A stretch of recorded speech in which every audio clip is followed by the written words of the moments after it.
गुरु प्यारी साध संगत जी, आओ फतेह दी प्रवान पाइए। वाहिगुरू जी का खालसा, वाहिगुरू जी की फतेह। ਜਦੋਂ ਕਿਸੇ ਕੰਮ ਦੀ ਸ਼ੁਰੂਆਤ ਕਰਨੀ ਹੋਵੇ ਤਾਂ ਉਹਨੂੰ ਪਹਿਲਾਂ ਸ਼ੁਰੂ ਤੋਂ ਹੀ ਸ਼ੁਰੂ ਕੀਤਾ ਜਾਂਦਾ। ਜਿਵੇਂ ਗਿਣਤੀ ਦੀ ਸ਼ੁਰੂਆਤ ਕਰਨੀ ਹੈ ਤਾਂ ਉਹ 1 ਤੋਂ ਸ਼ੁਰੂ ਕੀਤੀ ਜਾਂਦੀ ਹੈ। ਜਿਵੇਂ ਤੁਹਾਨੂੰ ਸਾਰਿਆਂ ਨੂੰ ਪਤਾ ਹੀ ਆ ਕਿ ਸ਼ਹੀਦੀ ਦਿਹਾੜੇ ਜੂਨ ਦੇ ਦਿਨ ਚੱਲ ਰਹੇ ਨੇ। ਉਸ 'ਤੇ ਜਾਣ ਤੋਂ ਪਹਿਲਾਂ ਮੈਂ ਸ਼ੁਰੂਆਤ ਤੋਂ ਜਿਹੜੇ ਕੜੀਆਂ ਨੂੰ ਜੋੜ ਕੇ ਤੁਹਾਨੂੰ ਦੱਸਣਾ ਚਾਹੁੰਦਾ ਕਿ ਇਹ ਜਿਹੜਾ ਘੱਲੂਘਾਰਾ ਵਾਪਰਿਆ ਇਹ ਕੋਈ ਸਾਡੇ ਨਾਲ ਨਵੀਂ ਕੋਈ ਚੀਜ਼ ਨਹੀਂ ਹੋਈ ਸੀ। ਸੋ ਸਭ ਤੋਂ ਪਹਿਲਾਂ ਗੱਲ ਸ਼ੁਰੂਆਤ ਤੋਂ ਕਰੀਏ ਤਾਂ ਬੜਾ ਸਵਾਲ ਹੈ ਕਿ ਸਿੱਖੀ ਜਾਂ ਸਿੱਖ ਕੀ ਹੈ। ਸੋ ਸਿੱਖੀ ਜਿਹੜੀ ਹੈ ਉਹ ਇੱਕ ਵਿਚਾਰਧਾਰਾ ਜਿਹੜੀ ਗੁਰੂ ਨਾਨਕ ਸਾਹਿਬ ਨੇ ਚਲਾਈ ਸੀ। ਇਸੇ ਵਿਚਾਰਧਾਰਾ 'ਤੇ ਬਾਕੀ ਗੁਰੂ ਸਾਹਿਬਾਨਾਂ ਨੇ ਪਹਿਰਾ ਦਿੱਤਾ ਤੇ ਸਮੇਂ ਦੇ ਅਨੁਸਾਰ ਉਹਨਾਂ ਨੇ ਹੋਰ ਚੀਜ਼ਾਂ ਇਹਦੇ ਵਿੱਚ ਐਡ ਕੀਤੀਆਂ ਜੋ ਸਮੇਂ ਦੀ ਮੰਗ ਹੁੰਦੀ ਸੀ।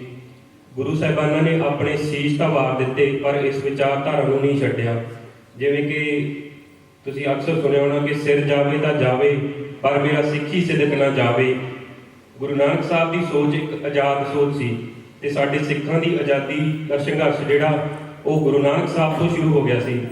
ਪੰਜਾਬ ਦੀ ਧਰਤੀ ਤੇ ਜਦੋਂ ਹਮਲਾਵਰ ਹੋ ਕੇ ਆਏ, ਬਾਬਰ ਨੂੰ ਬੰਗਾਰ ਕੇ ਜਾਬਰ ਕਿਹਾ, ਉਸ ਦੀ ਫੌਜ ਨੂੰ ਪਾਪ ਦੀ ਜੰਗ ਕਿਹਾ, ਉਸੇ ਵੇਲੇ ਸਾਡੇ ਸਿੱਖਾਂ ਦੀ ਆਜ਼ਾਦੀ ਜਿਹੜੀ ਆ ਉਹ ਸ਼ੁਰੂ ਹੋ ਜਾਂਦੀ ਆ। ਸੋ ਇਹ ਨਹੀਂ ਹੈ ਕਿ ਗੁਰੂ ਨਾਨਕ ਸਾਹਿਬ ਨੂੰ ਕਦੇ ਵਿਰੋਧ ਨਹੀਂ ਕਰਨਾ ਪਿਆ, ਉਹਨਾਂ ਦਾ ਵਿਰੋਧ ਨਹੀਂ ਹੋਇਆ ਤਾਂ ਲੋਕਾਂ ਨੇ ਉਹਨਾਂ ਦੇ ਪੱਥਰ ਤੱਕ ਵੀ ਮਾਰੇ।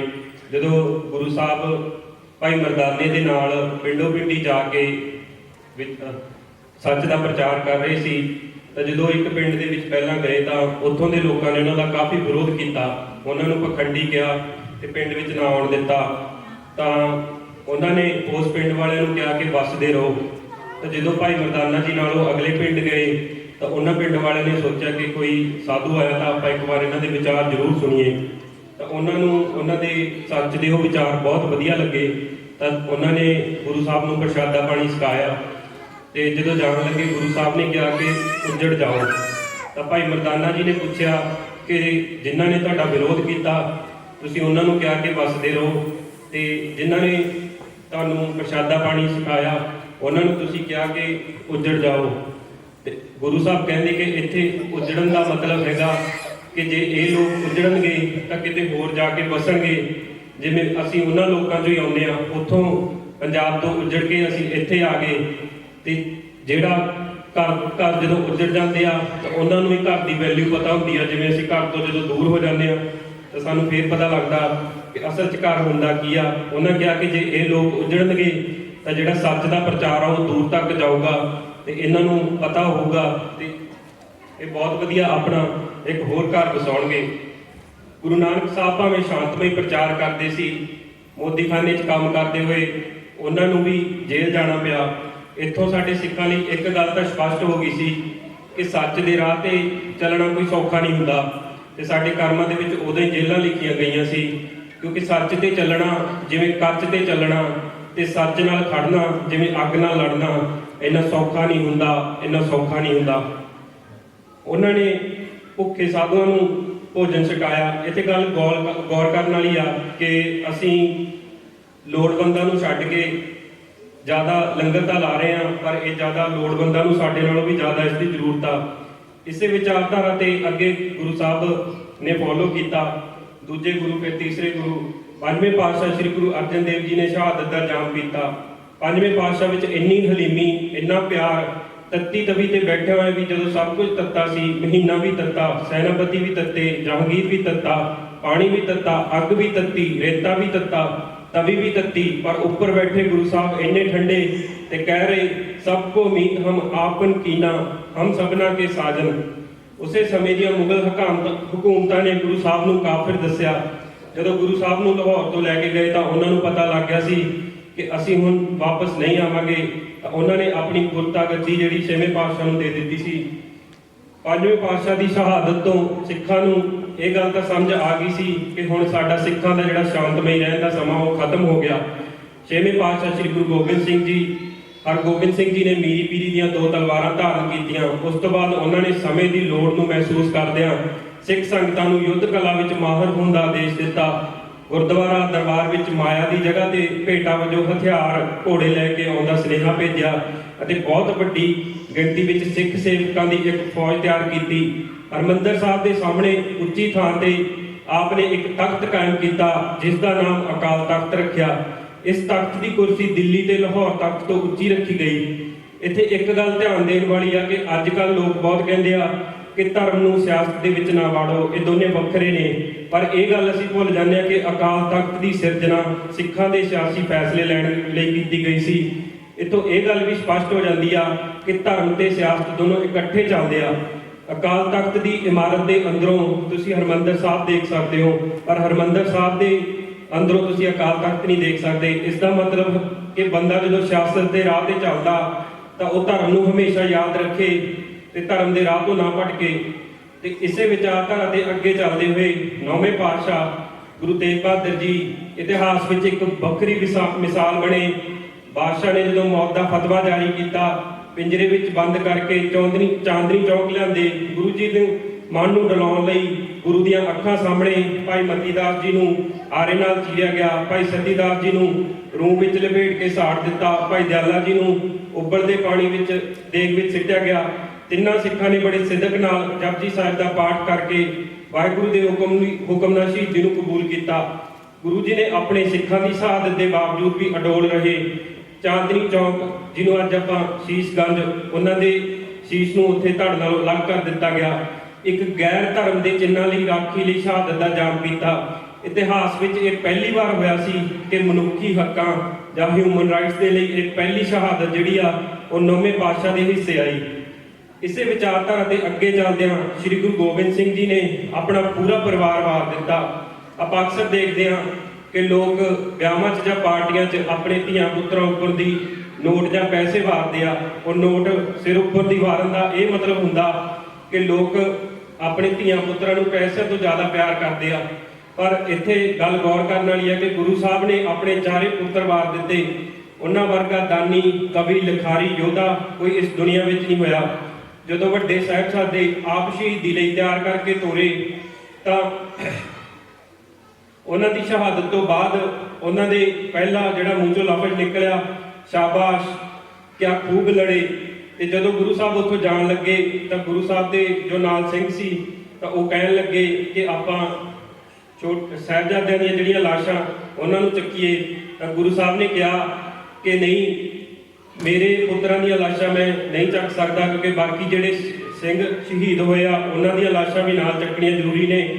ਜਿੰਨੀ ਉੱਪਰ ਇਹਨਾਂ ਦਾ ਮਾਸ ਲੈ ਕੇ ਉੱਡਣਗੀਆਂ ਉਨੀ ਉੱਪਰ ਤੱਕ ਮੇਰੇ ਖਾਲਸੇ ਦੇ ਨਿਸ਼ਾਨ ਝੂਲਣਗੇ, ਤੇ ਜਿੰਨਾ ਡੂੰਘਾ ਕੀੜੀਆਂ ਮਾਸ ਇਹਨਾਂ ਦਾ ਜ਼ਮੀਨ ਵਿੱਚ ਲੈ ਕੇ ਜਾਣਗੀਆਂ ਮੇਰੇ ਖਾਲਸੇ ਦੀਆਂ ਜੜ੍ਹਾਂ ਉਨੀਆਂ ਡੂੰਘੀਆਂ ਲੱਗਣਗੀਆਂ। ਤੇ ਜਦੋਂ ਉਹਨਾਂ ਨੇ ਦੂਸਰੀ ਬੇਨਤੀ ਕੀਤੀ ਕਿ ਆਪਾਂ ਚਾਦਰ ਪਾ ਦਈਏ ਤਾਂ ਗੁਰੂ ਸਾਹਿਬ ਨੇ ਕਿਹਾ ਕਿ ਇੰਨੀ ਵੱਡੀ ਚਾਦਰ ਕਿੱਥੋਂ ਲੈ ਕੇ ਆਵਾਂਗੇ ਕਿ ਆਪਾਂ ਸਾਰੇ ਸਿੰਘਾਂ ਦੇ ਉੱਤੇ ਪਾਉਣੀ ਆ। ਹੁਣ ਦੇਖੋ, ਇੰਨੇ ਵੱਡੇ ਤਿਆਗੀ ਕਿ ਤਖਤ, ਤਾਜ, ਬਾਜ, ਘੋੜਾ, ਜੁੱਤੀ ਸਭ ਕੁਝ ਛੱਡ ਕੇ ਜੰਗਲਾਂ ਵਿੱਚ ਆ ਕੇ ਵਾਹਿਗੁਰੂ ਦੇ ਗੁਣ ਗਾਉਣ ਲੱਗੇ।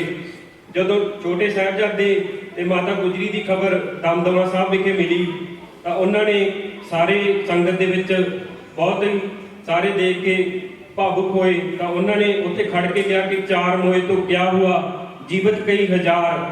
ਉੱਥੇ ਸਾਨੂੰ ਉਹਨਾਂ ਨੇ ਆਪਣੇ ਪੁੱਤਰਾਂ ਦਾ ਦਰਜਾ ਦਿੱਤਾ, ਪਰ ਉਹ ਵੱਖਰੀ ਗੱਲ ਹੈ ਕਿ ਅਸੀਂ ਉਸ ਦੇ ਕਾਬਿਲ ਨਹੀਂ ਹੈਗੇ। ਅਸੀਂ ਉਹਨਾਂ ਨੂੰ ਪਿਤਾ ਦਾ ਦਰਜਾ ਕਦੇ ਨਹੀਂ ਦਿੱਤਾ।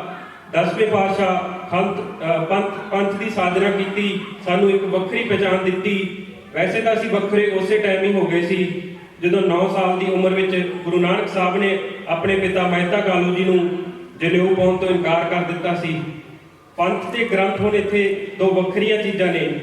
ਆਤਮਿਕ ਤੌਰ ਤੇ ਅਸੀਂ ਜਿਹੜਾ ਗ੍ਰੰਥ ਦੇ ਨਾਲ ਜੁੜੇ ਹੁੰਦੇ ਆ, ਪਾਠ ਕਰਦੇ ਆ, ਪਰ ਸਾਡੇ ਲੋਕਾਂ 'ਚ ਜਿਹੜਾ ਉਹ ਸੋਚ ਜਿਹੜੀ ਆ ਉਹ ਪੰਥਕ ਬਿਲਕੁਲ ਨਹੀਂ ਰਹੀ। ਖਾਲਸਾ ਪੰਥ ਦੀ ਸਾਧਨਾ ਕਰਕੇ ਗੁਰੂ ਸਾਹਿਬ ਨੇ 5 ਪਿਆਰਿਆਂ ਤੋਂ ਪਹਿਲਾਂ ਆਪ ਅੰਮ੍ਰਿਤ ਛਕਿਆ ਸੀ ਤੇ ਦੱਖਣ ਵੱਲ ਬੰਦਾ ਸਿੰਘ ਬਹਾਦਰ ਨੂੰ ਖੰਡੇ ਬਾਟੇ ਦੀ ਪੌਲ ਛਕਾ ਕੇ ਐਸਾ ਮਰਦ ਪੈਦਾ ਕੀਤਾ ਸੀ ਜਿਸ ਨੇ ਮੁਗਲ ਸਲਤਨਤ ਦੀਆਂ ਜੜ੍ਹਾਂ ਹਿਲਾ ਦਿੱਤੀਆਂ।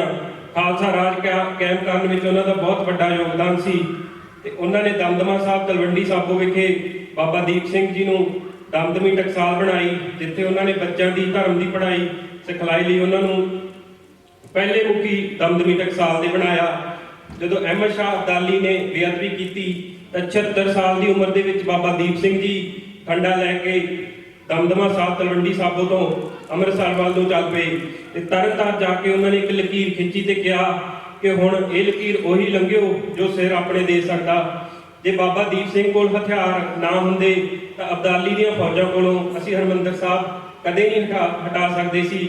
ਹਥਿਆਰ ਸਮੇਂ ਦੇ ਅਨੁਸਾਰ ਬਦਲ ਜਾਂਦੇ ਆ ਤੇ ਜਿਹੋ ਜਿਹੇ ਹਥਿਆਰ ਸਾਡੇ ਦੁਸ਼ਮਣ ਕੋਲ ਹੁੰਦੇ ਆ ਉਹੇ ਜਿਹੇ ਸਾਨੂੰ ਰੱਖਣੇ ਪੈਂਦੇ ਆ। ਜ਼ਕਰੀਆ ਖਾਨ ਨੇ ਜਦੋਂ ਮੱਸੇ ਰੰਗੜ ਨੂੰ ਕਿਹਾ ਕਿ ਤੂੰ ਹਰਿਮੰਦਰ ਸਾਹਿਬ ਉੱਪਰ ਕਬਜ਼ਾ ਕਰ ਲਾ ਤਾਂ ਉਸਨੇ ਸਰੋਵਰ ਪੂਰ ਦਿੱਤਾ, ਕਬਜ਼ਾ ਕਰ ਲਿਆ। ਅੰਦਰ ਉਸਨੇ ਜਿੱਥੇ ਕੀਰਤਨ ਹੁੰਦਾ ਉੱਥੇ ਕੰਜਰੀਆਂ ਨਚਾਈਆਂ, ਹੁੱਕਾ ਪੀਤਾ। ਭਾਈ ਸੁੱਖਾ ਸਿੰਘ ਤੇ ਮਹਿਤਾਬ ਸਿੰਘ ਨੇ ਮੱਸੇ ਰੰਗੜ ਦਾ ਸਿਰ ਵੱਢਿਆ। ਜਿੱਥੇ ਬਾਬਾ ਬੁੱਢਾ ਸਿੰਘ ਜੀ ਦੀ ਬੇਰੀ ਹੈ ਤੁਸੀਂ ਅੰਦਰ ਪ੍ਰਕਰਮਾਂ ਦੇ ਵਿੱਚ ਦੇਖੋਗੇ ਉੱਥੇ ਪੱਥਰ ਦੇ ਉੱਪਰ ਅੱਜ ਵੀ ਗੋਲ ਨਿਸ਼ਾਨ ਬਣੇ ਹੋਏ ਨੇ। ਉਹ ਨਿਸ਼ਾਨ ਸਿਰਫ ਪੱਥਰ ਦੇ ਨਹੀਂ, ਉੱਥੇ ਉਹਨਾਂ ਨੇ ਸਿਰ ਵੱਢ ਕੇ ਘੋੜਿਆਂ ਨੂੰ ਘੁਮਾਇਆ ਸੀ ਤੇ ਦੁਸ਼ਮਣ ਨੂੰ ਵੰਗਾਰਿਆ ਸੀ। ਅੱਗੇ ਜਾ ਕੇ ਹੀ ਮਹਿਤਾਬ ਸਿੰਘ ਜਿਹੜੇ ਸੀ ਉਹਨਾਂ ਦੀ ਫੈਮਿਲੀ ਦੇ ਵਿੱਚ ਜਨਰਲ ਸਬੇਗ ਸਿੰਘ ਨੇ ਜਿਨ੍ਹਾਂ ਨੇ 1984 ਦੇ ਵਿੱਚ ਯੋਗਦਾਨ ਪਾਇਆ। ਤੇ ਹੁਣ ਗੱਲ ਕਰਦੇ ਹਾਂ 20ਵੀਂ ਸਦੀ ਦੇ ਮਹਾਨ ਯੋਧੇ ਸੰਤ ਗਿਆਨੀ ਜਰਨੈਲ ਸਿੰਘ ਜੀ ਭਿੰਡਰਾਂ ਵਾਲਿਆਂ ਦੀ। ਇਹ ਦਮਦਮੀ ਟਕਸਾਲ ਜਿਹੜੀ ਗੁਰੂ ਗੋਬਿੰਦ ਸਿੰਘ ਜੀ ਨੇ ਬਣਾਈ ਸੀ, ਜਿਹਦੇ ਪਹਿਲੇ ਮੁਖੀ ਬਾਬਾ ਦੀਪ ਸਿੰਘ ਜੀ ਨੇ ਆਪਣਾ ਸੀਸ ਕੱਟੇ ਜਾਣ ਤੇ ਵੀ ਲੜੇ ਤੇ ਆਪਣਾ ਸੀਸ ਦਰਬਾਰ ਸਾਹਿਬ ਜਾ ਕੇ ਭੇਟ ਕੀਤਾ। ਉਸੇ ਟਕਸਾਲ ਦੇ 14ਵੇਂ ਮੁਖੀ ਸੰਤ ਬਾਬਾ ਗਿਆਨੀ ਜਰਨੈਲ ਸਿੰਘ ਜੀ ਭਿੰਡਰਾਂ ਵਾਲੇ, ਇਹਨਾਂ ਦੀ ਵਿਚਾਰਧਾਰਾ ਕੋਈ ਵੱਖਰੀ ਨਹੀਂ ਸੀ। ਇਹ ਗੁਰੂ ਨਾਨਕ ਸਾਹਿਬ ਤੋਂ ਚੱਲੀ ਹੋਈ ਉਹੀ ਵਿਚਾਰਧਾਰਾ ਸੀ। ਸੰਤਾਂ ਦਾ ਜਨਮ ਪਿੰਡ ਰੋਡੇ ਜ਼ਿਲ੍ਹਾ ਮੋਗੇ ਵਿੱਚ ਹੋਇਆ।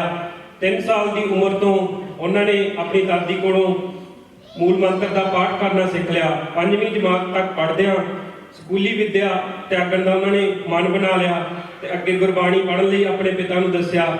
ਇੱਕ ਦਿਨ ਜਦੋਂ 12ਵੇਂ ਮੁਖੀ ਗੁਰਬਚਨ ਸਿੰਘ ਜੀ ਉਹਨਾਂ ਦੇ ਪਿੰਡ ਕਥਾ ਕਰਨ ਆਏ ਸੀ ਤਾਂ ਉਹਨਾਂ ਨੇ ਉਹਨਾਂ ਦੀ ਕਥਾ ਤੋਂ ਪ੍ਰਭਾਵਿਤ ਹੋ ਕੇ 21 ਜਪਜੀ ਸਾਹਿਬ ਦੇ ਪਾਠ ਰੋਜ਼ਾਨਾ ਕਰਨ ਦਾ ਮਨ ਬਣਾਇਆ। ਸੰਤਾਂ ਦੀ ਉਮਰ ਉਦੋਂ ਸਿਰਫ 13 ਸਾਲ ਸੀ।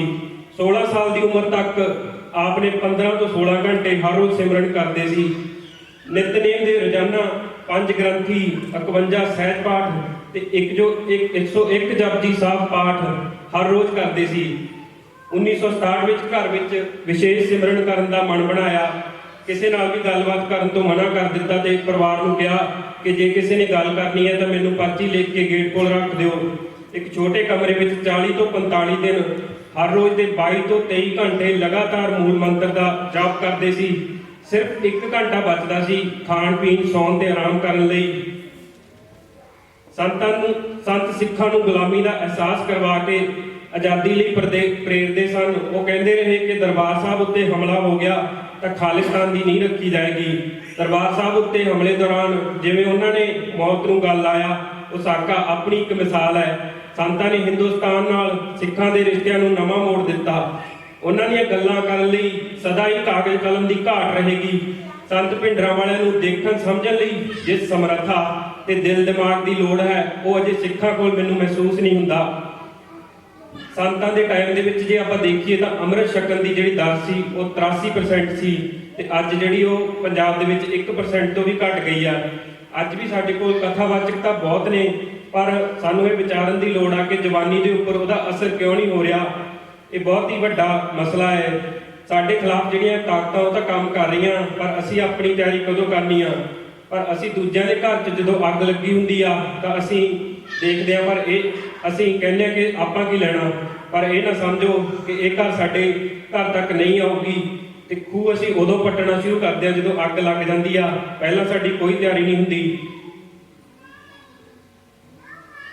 ਸੋ ਗੁਰੂ ਸਾਹਿਬ ਜੀ ਇੱਥੇ ਵਿਰਾਜਮਾਨ ਨੇ, ਅਸੀਂ ਸਾਰੇ ਆਉਂਦੇ ਆ ਪਰ ਕਦੇ ਇਹ ਮਹਿਸੂਸ ਕੀਤਾ ਕਿ ਗੁਰੂ ਗ੍ਰੰਥ ਸਾਹਿਬ ਜੀ ਨੂੰ ਲਿਵਿੰਗ ਗੁਰੂ ਦਾ ਦਰਜਾ ਦਿੱਤਾ ਗਿਆ ਤੇ ਅਸੀਂ ਕਦੇ ਮਹਿਸੂਸ ਕੀਤਾ ਕਿ 10ਵੇਂ ਗੁਰੂ ਸਾਡੇ ਵਿੱਚ ਬੈਠੇ ਨੇ ਜਾਂ ਗੁਰੂ ਨਾਨਕ ਸਾਹਿਬ ਸਾਡੇ ਵਿੱਚ ਇੱਥੇ ਬੈਠੇ ਹੋਏ ਨੇ।